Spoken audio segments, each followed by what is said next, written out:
అసాంఘిక కార్యక్రమాలు చట్ట విరుద్ధ పనులకు పాల్పడితే కఠిన చర్యలు తీసుకుంటామని బొచ్చి సర్కిల్ సీఐ శ్రీనివాసరావు హెచ్చరించారు.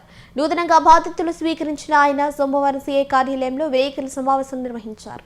సందర్భంగా ఆయన మాట్లాడుతూ శాంతి భద్రతల విషయాల్లో ప్రజలకు ఇబ్బంది లేకుండా మెరుగైన సేవలు అందిస్తారని, ఇందుకు ప్రజలు మీడియా సహకరించాలన్నారు. బుచ్చి పట్టణంలో ట్రాఫిక్, ఓపెన్ డ్రింకింగ్ వంటి సమస్యలపై దృష్టి సారించామన్నారు. లేట్ నైట్ బర్త్డే పార్టీలు బహిరంగంగా నిర్వహించకూడదని, యువతకు తల్లిదండ్రులు సరైన కౌన్సిలింగ్ ఇవ్వాలని అన్నారు. ప్రజలకు ఎలాంటి ఇబ్బందులు తలెత్తినా పోలీసులకు సమాచారం అందించాలన్నారు.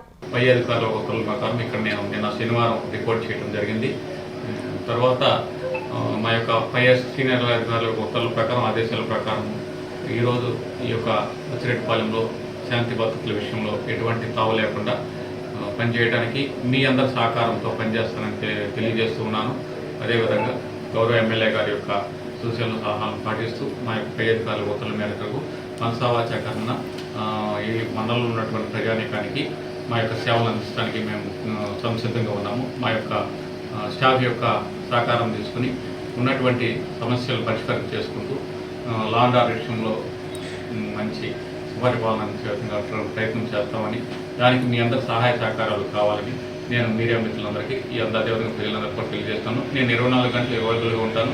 నా యొక్క ఫోన్ నెంబర్ కూడా మీ అందరికీ మీడియా ద్వారా తెలియజేసుకుంటాను. 9440796330. ఈ నెంబరు నా యొక్క గవర్నమెంట్ నెంబర్ కాబట్టి ఏ సమయంలో ప్రజలందరూ కూడా ఎటువంటి ఆపద వచ్చినా కూడా మాకు కాల్ చేయండి. దీనికన్నా ముఖ్యంగా నెంబర్ గుర్తు లేకపోతే డైల్ 100 కానీ 112 కానీ కాల్ చేస్తే మేమందరం యాజ్ ఏ పోలీస్ డిపార్ట్మెంట్గా మేము స్పందిస్తామని తెలియజేస్తున్నాము.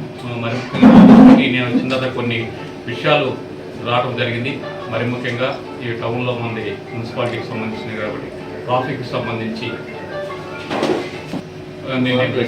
చూసుకోవడం చూస్తే దాన్ని మున్సిపాలిటీ వారి సహకారంతో, అదేవిధంగా లోకల్ ఉన్నటువంటి ఆటో డ్రైవర్స్ కానీ లేదా వెహికల్స్ డ్రైవర్లు అందరూ కూడా మీటింగ్ కోఆర్డినేట్ చేసుకుని వారికి ఎక్కడైతే పార్కింగ్ ప్లేస్ ఇవ్వగలుగుతామో అట్లనే ఏర్పాటు చేసి ట్రాఫిక్ ఇబ్బంది లేకుండా చేయడానికి ప్రయత్నం చేస్తాను. ఇంకొక విషయానికి సంబంధించి ఏదైనా ఈవినింగ్ పూట ఓపెన్ డ్రింకింగ్ కానీ తర్వాత ఆకతాయిలు ఉన్నారని తెలిసిన వాళ్ళ మీద కూడా నేను దృష్టి సారించి ఎటువంటి ఆకతాయిలు ఓపెన్ డ్రింకింగ్ చేయకుండా సహాయం చేయడానికి, అదేవిధంగా ఈ గంజాకు సంబంధించి కొంత ఇన్ఫర్మేషన్ జరుగుతుందని మన వాళ్ళు మీడియా మీద చెప్తూ ఉన్నారు. గంజా గురించి స్టేట్ వైడ్ కూడా ఒక సెల్ పనిచేస్తుంది, యాంటీ నార్కోటిక్ డ్రగ్స్. దానికి సహకారంతో మేము కూడా మన యొక్క బుచ్చి కాన్స్టిట్యున్సీ మా బుచ్చి పోలీస్ స్టేషన్ లిమిట్స్లో గంజాయి తావు లేకుండా పనిచేయడానికి ఛాయశక్తులకు కృషి చేస్తామని తెలియజేస్తూ ఉన్నాం. మంచి పద్ధతి కాదండి. ఎవరైనా బర్త్డే విషయం జరిగినప్పుడు తల్లిదండ్రుల సమక్షంలో ఇంట్లో జాగ్రత్తగా చేసుకోవాలి. అది కాకుండా యువత పెడదాపం పడి సోషల్ మీడియా వల్ల మనం ఆల్రెడీ చూస్తున్నాము. అటువంటి జరగకుండా చర్యలు తీసుకుంటాము. ఇప్పుడు మీ ద్వారా కూడా అందరికీ తెలియజేసిన యువతకి ఎవరైనా కూడా ఇటువంటి బర్త్డే పార్టీస్ కానీ ఏమన్నా జరిగినప్పుడు మీరు మీ యొక్క సొంత ప్రదేశాల్లో ఇంట్లోనే జరిపించుకోవాలి. కానీ ఏదైనా రోడ్ల మీద వచ్చేసి నైట్ 1 గంట టైంలో టపాసులు ఎత్తేస్తామంటే వాళ్ళ మీద చట్ట ప్రకారం అయితే కఠినంగా చర్యలు తీసుకుంటాం. అదేవిధంగా తల్లిదండ్రులు కూడా తెలియజేస్తున్నాము. మీ యొక్క పిల్లలు ఎవరికైనా చిన్నపిల్లలకి ఇంట్లో చేస్తారు, యుక్త వయసు వచ్చినటువంటి కాలేజ్ స్టూడెంట్స్ ఈ విధంగా రోడ్డు మీద చేయడం తప్పు కాబట్టి వారు బర్త్డే ఇష్యూస్ ఉన్నప్పుడు మళ్ళీ మేము పోలీస్ స్టేషన్ తీసుకొచ్చి వాళ్ళని పోలీస్ స్టేషన్లో కూర్చోబెట్టి బర్త్డే యొక్క ఆనందాన్ని లేకుండా వాళ్ళు తీసుకుంటారు. కాబట్టి తల్లిదండ్రులు కూడా ఈ విషయాన్ని మీ బిడ్డలకు చెప్పాలి. వాళ్ళు రోడ్డు మీదకి వచ్చేసి ఇలా చేస్తే మాత్రం మేము యాజ్ పర్ చట్ట ప్రకారం అది నేరము. ఎందుకంటే అర్ధరాత్రులు వచ్చేసి డిస్టర్బెన్స్ చేయకూడదు. అది చేస్తే మళ్ళీ మేము వాళ్ళు బర్త్డే విషయాల్లో బర్త్డే సందర్భంలో ఉన్నప్పుడు పోలీస్ స్టేషన్ కూర్చోవడం భావ్యం కాదు. కాబట్టి తల్లిదండ్రులు ఈ విషయాన్ని గమనించి మీ యొక్క బిడ్డలకి ఆ విషయాన్ని తెలియచేయాలి. పెట్రోలింగ్ మనకి పోలీస్ స్టేషన్లో ఉంటే దాని ప్రకారం గవర్నమెంట్ పెట్రోలింగ్ ఓపెన్ టింగ్ లేకుండా చూస్తాము. ఒకవేళ లేకపోతే దాతల సహకారంలో కానీ లేదా పై అధికారుల యొక్క సహాయం తీసుకుని ఒక డ్రోన్ మన పోలీస్ స్టేషన్కి పర్చేజ్ చేసి దాన్ని కూడా ఈవినింగ్ కంపల్సరీగా తిప్పి అలవాటు చేస్తే సిస్టమ్ ప్రకారం వాళ్ళు మన ఏరియాలో జరగకుండా ఉండడానికి అందరూ సహకారం చేసుకున్నాం. ఏ సమయంలో ఏది వచ్చినా కూడా చేద్దాం. అందరూ మన ప్రజలము మనం అయితే చట్టానికి అనుగుణంగా పనిచేయాలి. ఎవరైనా కానీ అటువంటి విషయాలు చేసినప్పుడు అది తప్పు అనేది ముందు కౌన్సిలింగ్ అనేది చేయడం జరుగుతుంది. మీరు చేసే విధానం తప్పు, దానికి సంబంధించి ఇలా చేస్తే ఈ విధంగా చట్టం ఉంటుందని తెలియజేసుకుని వాళ్ళని ఆ విధంగా జరగడానికి చేయకుండా ఉండడానికి మేము అందరూ సహకారం చేసుకుని మన బుచ్చి పోలీస్ స్టేషన్ లిమిట్స్లో అటువంటి ఇల్లీగల్ యాక్టివిటీస్ జరగకుండా చేయడానికి ఉంటుంది. దానివల్ల కొన్ని అనాథాలు జరిగే అవకాశం అందరికీ ఉన్నాయి. ఎందుకంటే రోడ్డు మీద తాగేసి మైకంలో ఏదో చేస్తుంటారు. రోడ్డు మీద సరైనటువంటి ఇంటికల్ టైంలో మందు తీసుకుని వెళ్ళి ప్రమాదాలు జరిగే అవకాశం ఉంది. కాబట్టి అది తప్పు. ఒకవేళ అవకాశం అవసరం వాళ్ళకి హ్యాబిట్ ఉంది, మనం మార్చే విధంగా చేద్దాం. మార్చలేనప్పుడు వాళ్ళకి సంబంధించి ఫ్యామిలీ ద్వారా కౌన్సిలింగ్ చేసి ఆ విధంగా చేద్దాం. కూడా మేము విజిబుల్ పోలీసింగ్ చేస్తాము.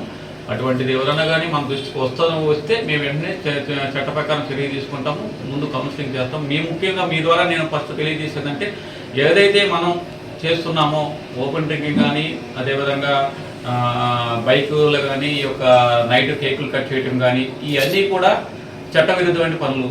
ఈ చట్టవిరుద్ధమైన పనులు చేస్తే చట్టం ప్రకారం చర్యలు తీసుకోవాలి అవకాశం ఉంది. కాబట్టి అక్కడ ఉన్నటువంటి ప్రజలు కూడా మనవాళ్లే, ఎక్కడో బయట నుండి వచ్చేసి లేదా ఇక్కడ నేరం చేసేసి పక్కకు పారిపోయేవాళ్ళు కాదు. కాబట్టి మన ప్రజల్ని మనం సక్రమంగా మార్గంగా నిర్మించుకోవాలంటే మనం వాళ్ళకి కౌన్సిలింగ్ అనేది చేయాలి. తల్లిదండ్రులు కానీ, యువత ద్వారా కానీ, మీడియా ద్వారా కానీ మన మనల్ని ముందు ఇది మీరు చేసేది నేరం ఉంది, దీనివల్ల మీరు ఇబ్బంది పడతారు, ఈ ఇబ్బంది పడితే మీరు ఏదైనా కేసు అయినాయి అంటే మీ ఫ్యూచర్ భవిష్యత్తు పాడైపోతుంది. కాబట్టి అటువంటి ఇల్లీగల్ యాక్టివిటీ చేయకూడదు అనేటువంటి సంకల్పాన్ని ముందు కౌన్సిలింగ్ ద్వారా మనందరం కూడా చేయాలి. దానికి సహకారం ఇవ్వాలి. దాంట్లో పేద, బెడ్డి, గుడ్డి లేకపోతే ధనిక అనేది ఆలోచన అయితే లేదు. ఎవరు కూడా తప్పు పని చేసేవాడిని ఉపేక్షించరు. ఓకేనా?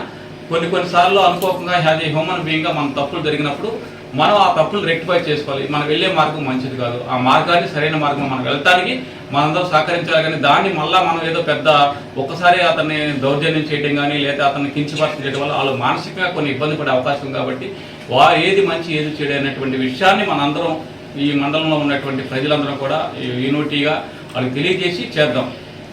వెరిఫై చేసి ముందు మధ్య మార్గం నేను నాదంతా ఒకటేనండి, అదే కౌన్సిలింగ్, ఫ్రెండ్లీ పోలీసింగ్ ఒకటి. అది తప్పుడు, అది పద్ధతి కాదు అని చూద్దాం. ఎవరన్నా కానీ అంత ముందు ఉంటే దాన్ని కూడా మనం క్లియర్ చేద్దాం. ఓకేనా? అందరి సహకారంలో అందరికి ప్రజలు కూడా చేయాలి. ఈ విధంగా చేయడం వల్ల తప్పు, దీనివల్ల మీకు వచ్చేది ఏం లేదు అనేది ముందు మీరు కూడా చెప్పాలి. ప్రెస్ ద్వారా మీరు చెప్పాలి, మేము చెప్పాలి. చేసి ఎవరు ఇక్కడ మాకు చుట్టాలు బంధువులు ఏం లేదండి, మేము ఇక్కడ ఉద్యోగం చేయడానికి వచ్చాము.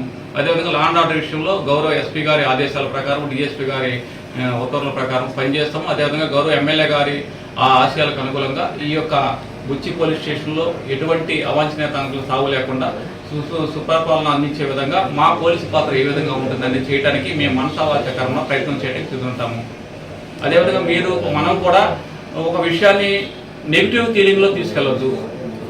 ఉన్నటువంటిది తప్పు ఏదైనా ఉందనుకోండి మా ద్వారా కానీ ఉన్నప్పుడు దాన్ని మనం కౌన్సిలింగ్ ద్వారా కానీ, ఫ్రెండ్లీనెస్ కానీ ఏదైతే చేశారో ఏదో జరిగిపోతుందని అనవసరంగా దాన్ని బ్యాడ్ ప్రాపగండా చేసి తర్వాత మనం నారికి ఖర్చుకుని ఆ విధంగా లేకుండా మనందరం కూడా ఫ్రెండ్లీనెస్ తెలియసి ఏదైనా పొరపాట్లు ఉంటే సరిదిద్దుకుని ఉండాలి. ఏదైనా మంచి చేయడానికి మేము ఇక్కడికి వచ్చాం, దాన్ని చేయడానికి సర్వదా కృషి చేస్తాం.